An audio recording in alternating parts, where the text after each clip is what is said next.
Kolda atıyorlar o. Meni kollayanlar. Gön kelle bollon da bir kelle bir video atcan. Bak koş. Ne şey kendi birinci men başlatacağım. Oldu kardeşler. Değerli Yani- görber. Yani mesela hani hafna etmelle diye şu videonun izinden pişman olacak bir adımız etmelle mesela bak ben saçın kestirdiğime billahi bu zaman 6 ay dert. Onu östürme ama yo normal bir akla gelecek yani granisadan geçmeyecek zatlar ederler. Onlar man bir zatları doğru haberine gidip diysem de komatlasın geten orada son yüzüne ya saçına diş pasta dök diysem yani şu zatları etip bilirsin de nasıl. Son izan barong öyle.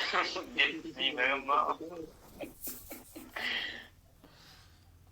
Evet. Ankara'dan Ne Neyse protokolca bir zatlar taptırın. Taparın da karışın da. Ertegürümde bir nama geldi ya post. Birinci atış geldi ya. Oldu kardeşler onu atışını. Okey neyse ben sizden saklamayın dostlar. Sizden okudan sakladık bağışlardınız. Allah sağlam.